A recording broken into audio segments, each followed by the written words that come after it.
I remember the lawyer's voice. Flat, clinical, detached. As if he were reading a grocery list instead of dismantling my entire existence. Nothing allocated. Everything to Daniel. Daniel!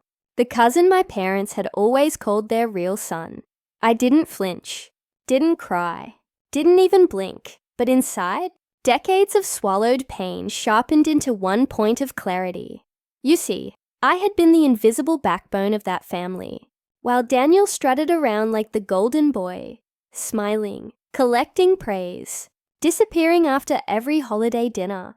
I was the one covering their mortgages, hospital bills, utilities, every month, quietly, faithfully. I funneled money into keeping their lives stable. They never once asked Daniel for help. They never expected him to sacrifice anything. That role was mine, and I played it without complaint until that day, until the will told me, without hesitation, without shame, you were never the son we chose. That night, I sat at my desk, the glow of my laptop painting my face, and opened my bank account. Line after line of transactions appeared. Mortgage, electricity, hospital, groceries, years of silent servitude staring back at me. And with one click, I hit cancel auto pay. Growing up, it had always been this way. At birthdays, they handed Daniel thick envelopes of cash, wads of bills usually reserved for weddings. He'd grin, pocket it, vanish. When I graduated college, my father muttered a half-hearted, "Good job." It felt less like pride and more like a clerk stamping paperwork. But when Daniel walked into a room, their eyes lit up, their voices rose, their world tilted toward him. I was the dependable one, the silent one, the afterthought, and for years I swallowed it, until that will turned all that tolerance into ice. 2 weeks later, the first text came. Transfer the money for the mortgage. No greeting. No, how are you? Just expectation. I stared at the screen for a long time before typing my reply. Ask your real son. The silence that followed was delicious. Days passed. Then came the calls. My mother's voice, sharp, commanding, dripping with entitlement. Don't be childish. We raised you. You owe us. I almost laughed. Raised me. They raised Daniel. They used me. Still I stayed calm, my voice steady as glass. I read the will.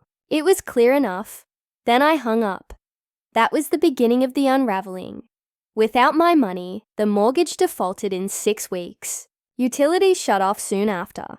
Their fortress of pride, the house they loved showing off, slipped into foreclosure.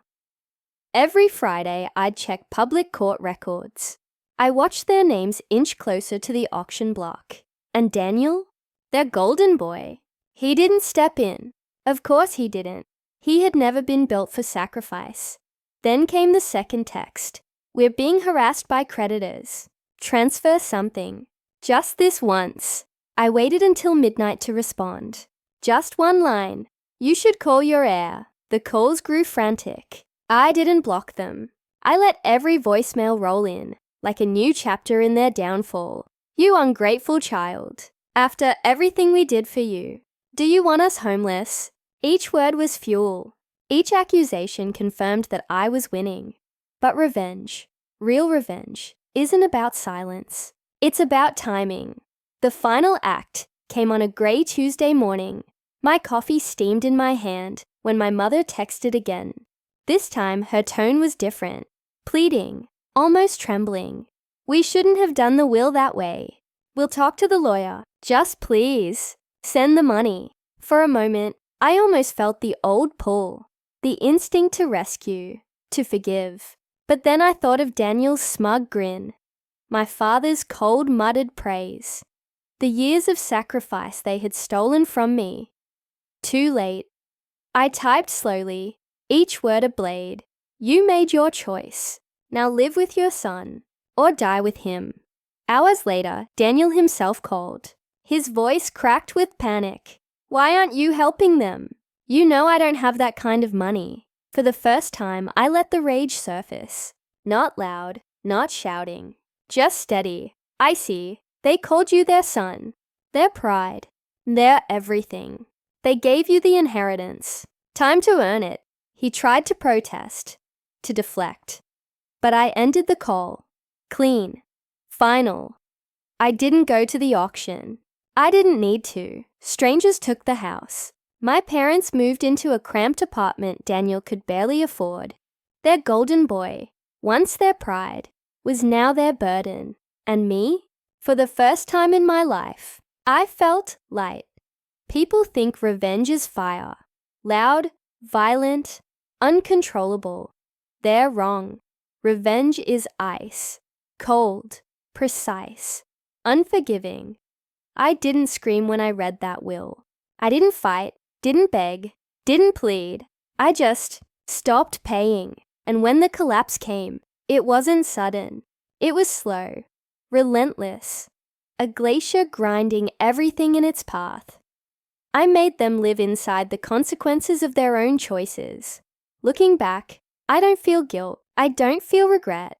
Only clarity. All those years, I was the son who kept the lights on, who carried the weight. But in the end, they chose Daniel. So finally, I chose myself, and I have never slept better. If this story gave you chills, smash that like button and drop a comment. What's the coldest revenge you've ever seen or wanted to pull off? Don't forget to subscribe for more stories of betrayal, karma, and justice served ice cold. Until next time, stay sharp